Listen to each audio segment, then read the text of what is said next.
खुशामदीद दोस्तों, कैसे हैं आप। मैं गुंजन गोयला अक्सर रसोई में आप सभी का एक बार तहे दिल से इस्तकबाल करती हूँ। इस शो के ज़रिए हम आपको कई तरह के लजीज पकवान बनाना सिखाते हैं। तो चलिए इसी सिलसिले को जारी रखते हुए आज हम बनाते हैं वेजिटेबल कोरमा। सबसे पहले मिक्सी में हम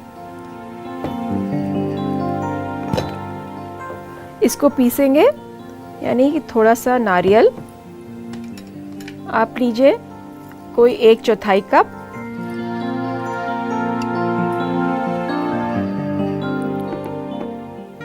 प्याज,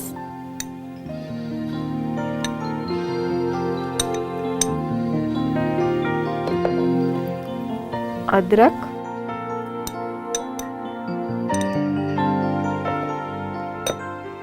थोड़ी सी हरी मिर्च, थोड़ा सा कटा हुआ हरा धनिया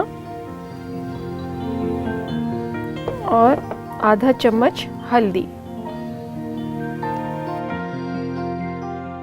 इस सब का हम एक पेस्ट, स्मूथ पेस्ट बनाएंगे।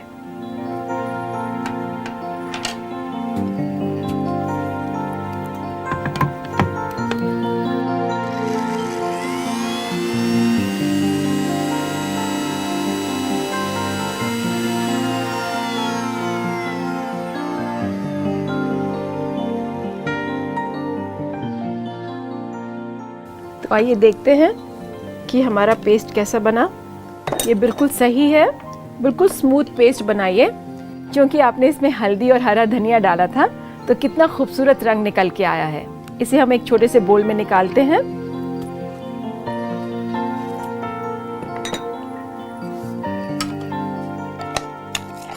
और निकाल के अलग रखेंगे। हमारी करी का बेस यही पेस्ट होगा।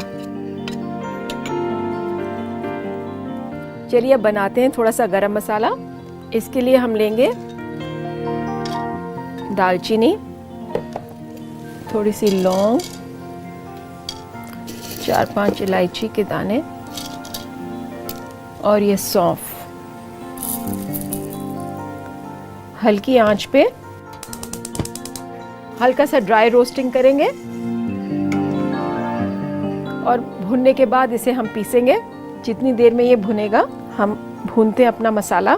इसके लिए हम पैन गरम करते हैं और डालते हैं थोड़ा सा घी या कुकिंग ऑयल।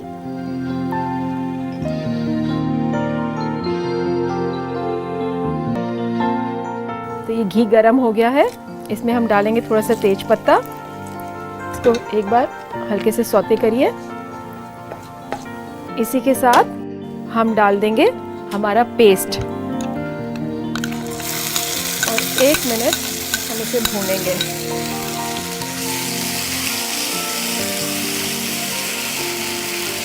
इसमें आप चाहें तो थोड़ा सा पानी डाल सकते हैं।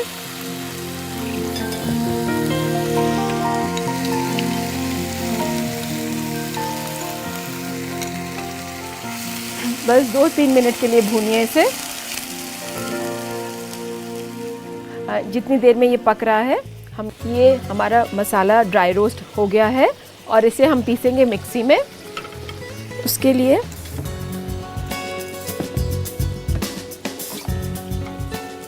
इसको हम निकाल के इसमें पीसते हैं।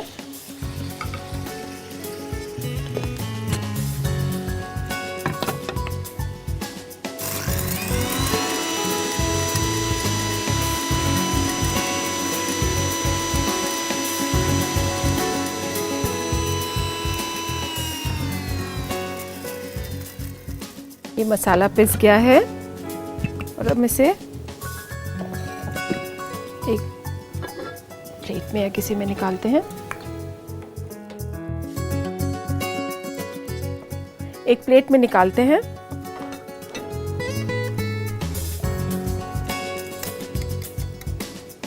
तो ये मसाला पिस गया है।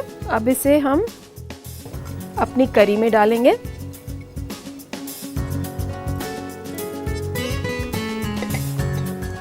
ये जो वेजिटेबल्स हमने काट के रखी हुई हैं, इसे हम करेंगे पार बॉयल।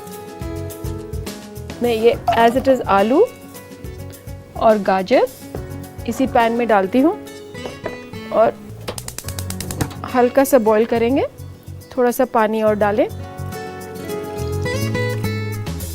उबालते वक्त इसमें डालिए 1/4 चम्मच नमक और हम इसे करेंगे कवर।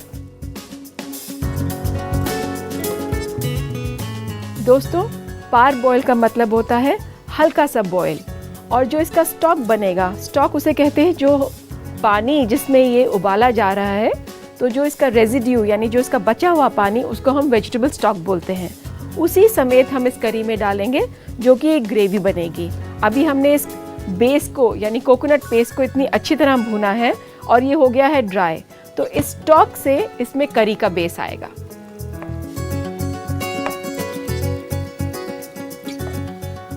देखते हैं, हमारी वेजिटेबल्स रेडी हैं। इसको मैं करती हूँ बंद। इसको मैं निकाल लेती हूँ एक बोल में।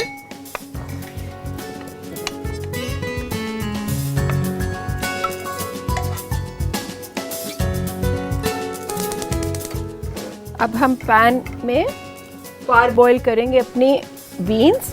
इसके लिए मैं हल्का सा पानी डाल रही हूँ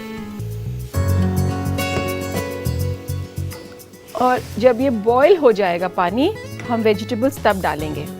आप ये सोच रहे होंगे दोस्तों, मैंने आलू को ठंडे पानी में डाल दिया था, मगर बीन्स और जितनी भी ग्रीन वेजिटेबल्स हैं उसे हम उबलते हुए पानी में डालते हैं। अभी बताती हूँ क्यों आपको। ये हमने डाल दिए बीन्स।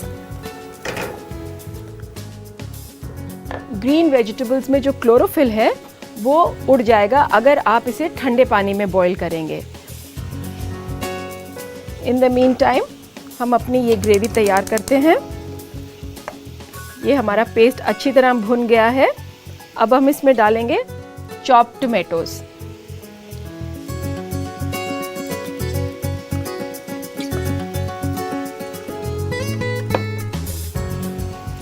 और इसे अच्छी तरह भूनेंगे इसी के साथ।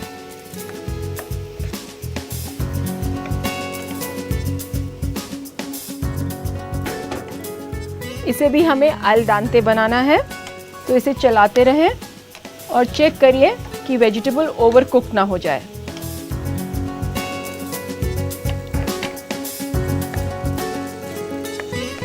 हल्का सा पानी डाल सकते हैं इसमें।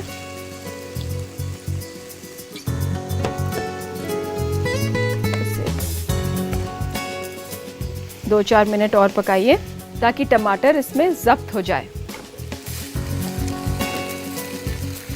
दोस्तों, हमारा ये वेजिटेबल ऑलमोस्ट डन है। इसे मैं गैस बंद करती हूँ और इसको निकाल लेती हूँ बाकी वेजिटेबल्स के साथ।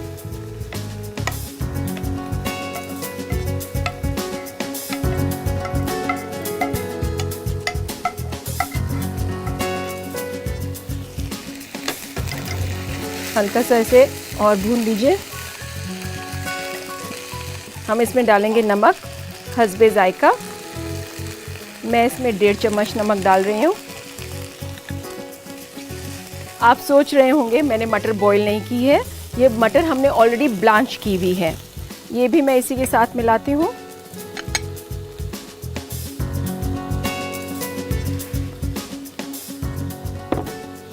और अपनी ग्रेवी तैयार कर रही हूँ। टमाटर जब थोड़ा गलने लगे तब हम इसमें बाकी वेजिटेबल्स डालेंगे। थोड़ा सा पानी और डाल दें।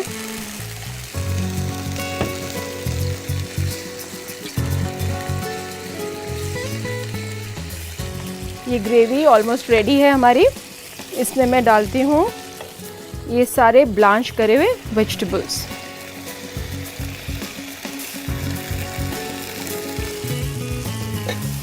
बस क्योंकि हमारी करी भी पकी हुई है और वेजिटेबल्स भी प्री कुक्ड हैं, हमें बस 1 या 2 मिनट और पकाना है ताकि करी और वेजिटेबल आपस में ज़ब्त हो जाएं।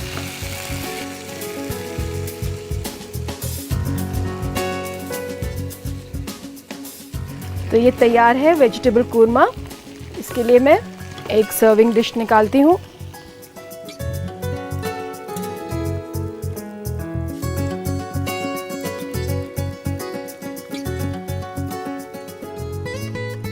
इसे आप ब्रेड के साथ, चपाती या राइस के साथ सर्व करें। अच्छा कॉम्बिनेशन है ये और ड्राई वेजिटेबल है और आप देखेंगे इसमें तकरीबन सारी वेजिटेबल्स आ गई।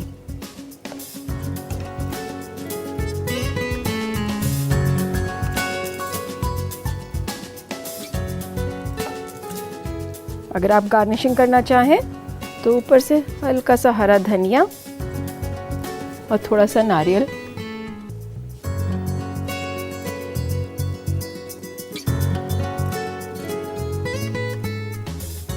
तो लीजिए साहब, तैयार है वेजिटेबल कोरमा।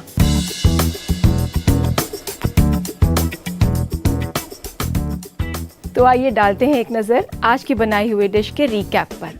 वेजिटेबल कोरमा बनाने के लिए हमें चाहिए 100 ग्राम बीन्स कटा हुआ, 100 ग्राम गाजर कटा हुआ, 100 ग्राम मटर उबला हुआ और छिलका उतार के, 100 ग्राम आलू कटा हुआ, 100 ग्राम टमाटर कटा हुआ, 2 अदद तेज पत्ता, 4 से 5 अदद इलायची, 4 अदद दालचीनी, 2 बड़ा चम्मच घी, 7 से 8 अदद लौंग, 2 तिहाई कप नारियल कद्दूकस किया हुआ, 2 छोटा चम्मच हरा धनिया कटा हुआ, 2 छोटा चम्मच सौंफ, 1 छोटा चम्मच अदरक कटा हुआ, 2 अदद हरी मिर्च कटी हुई, 2 बड़ा चम्मच प्याज कटी हुई, आधा छोटा चम्मच हल्दी पाउडर और नमक हस्बे जायका।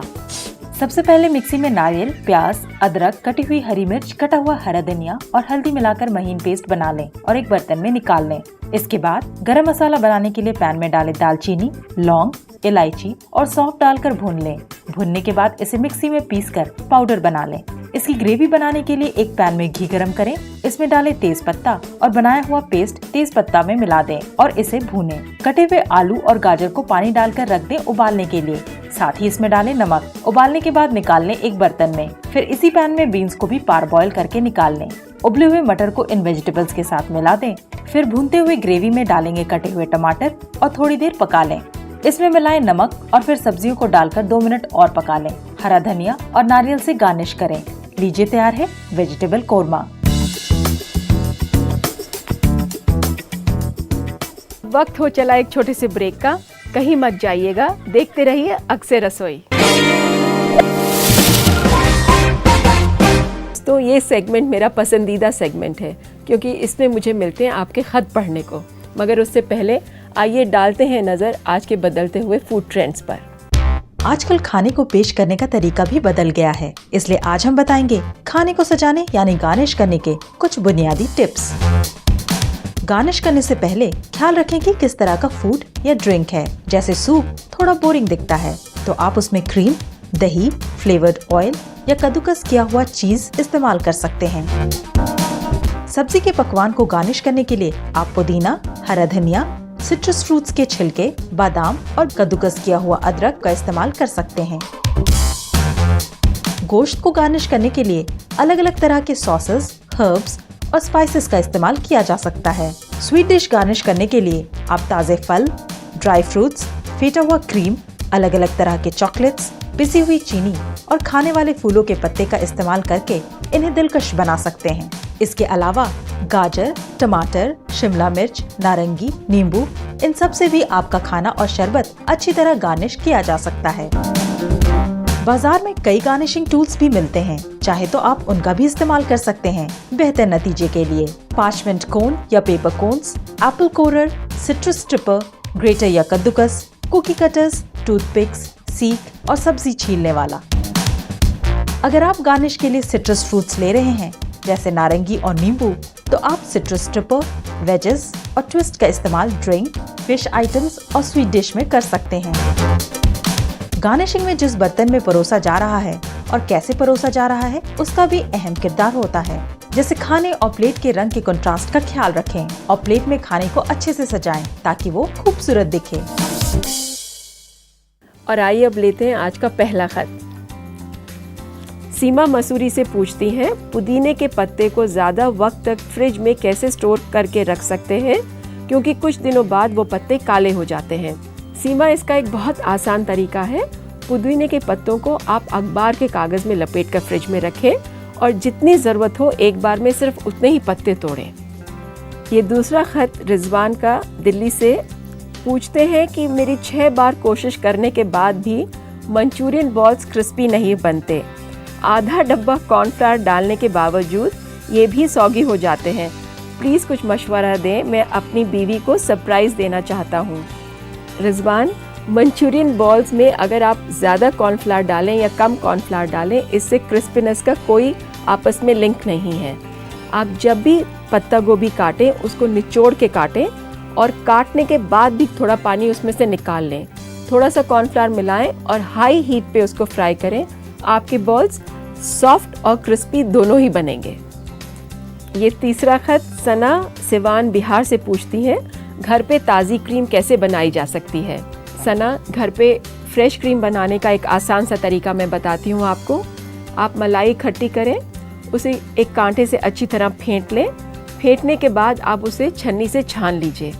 जब वो छन जाएगी आप उसे थोड़ी देर चाहे फ्रिज में रख सकती हैं, तो वो और भी गाढ़ी हो जाएगी।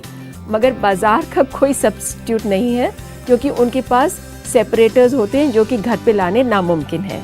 तो ये था हमारा आज का आखिरी खत। अब वक्त हो चला एक छोटे से वक्फे का। कहीं मत जाइएगा, मैं यूं गई और यूं आई। के बाद मैं गुंजन गोयला अक्सर रसोई में आप सभी का एक बार फिर से इस्तकबाल करती हूँ। ब्रेक से पहले हमने बनाया था वेजिटेबल कोरमा और अब बारी है ऑरेंज एंड स्पिनच सैलेड की। तो आइए शुरू करते हैं सैलेड। स्पिनच को थोड़ी देर पहले आप साफ करिए ठंडे पानी से और उसको थोड़ी देर बर्फ के पानी में भिगो दीजिए ताकि आपका सैलेड क्रिस्प रहे। जितना ठंडे पानी में आप रखेंगे सैलेड अपना क्रिस्पनेस लेगा और उतनी देर उसकी ताजगी भी बरकरार रहेगी।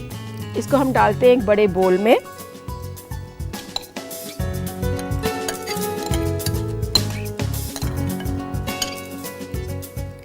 इसी में डालते हैं हम कुछ नारंगी,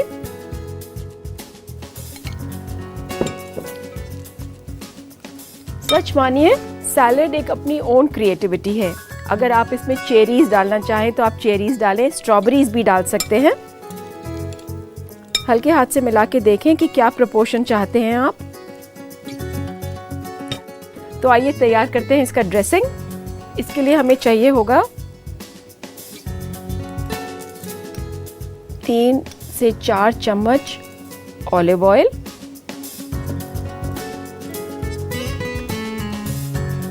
थोड़ा सा विनेगर,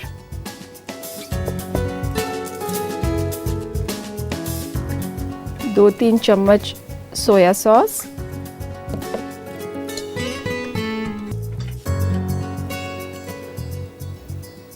1-1.5 चम्मच चीनी, आधा चम्मच के करीब काली मिर्च पिसी हुई, नमक हस्बे जायका। मैं इसमें आधा चम्मच पौना चम्मच के करीब ले रही हूँ और इसको अब मिला लीजिए अच्छी तरह। आप चाहें तो इसे मिक्सी में भी मिला सकती हैं। आप चाहें तो आप इसमें मॉल्ट विनेगर यूज़ कर सकते हैं। आप इसमें कुछ हर्ब्स डालना चाहें तो आप हर्ब्स भी डालें। और इसमें अब डालती हूँ सैलेड में। हल्के हाथ से मिलाएं इसे। दोस्तों जैसा देख रहे हैं आप, ये गार्निशिंग और ड्रेसिंग डालने के बाद सैलेड थोड़ा सा मुरझा जाता है। तो इसका बेस्ट यूसेज यही है कि आप जैसे बनाएं आप फ़ौरन कंज्यूम करें। इसमें क्रंच लाने के लिए मैंने ये बादाम रोस्ट किए हुए हैं, इसको मैं 2 टुकड़ों में तोड़ के इस तरह डाल रही हूँ। आप चाहें तो फाइन जूलियंस भी काट सकते हैं। क्योंकि मुझे मोटा बादाम पसंद है इसलिए मैं इसे हाथ से तोड़ रही हूँ। इसको मिलाएं। अगर आपके यहाँ मेहमान आ जाएं और आपके पास कोई नई डिश ना हो परोसने के लिए तो you can try this new dish. Let me serve it in a बोल।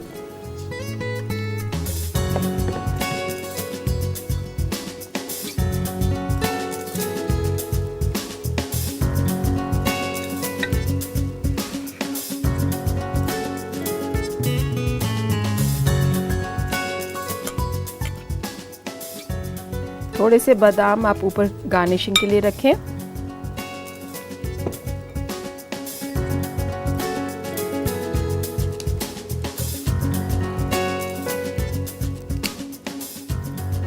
आपका ऑरेंज एंड स्पिनच सैलेड बिल्कुल तैयार है।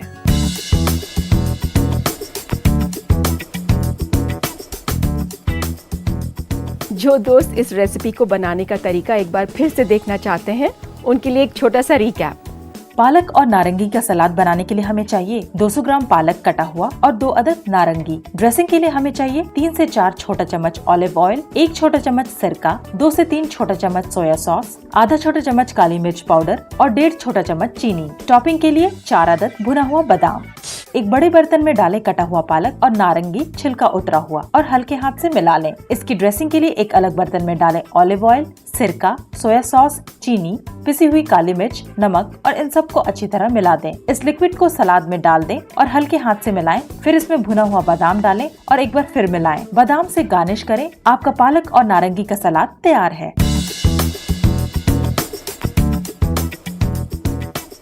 उम्मीद है आपने नोट कर लिया होगा। इसी के साथ वक्त हो चला है आपसे इजाजत लेने का। फिर मुलाकात होगी कुछ नई रेसिपीज के साथ प्रोग्राम अक्से रसोई में। खुदा हाफिज।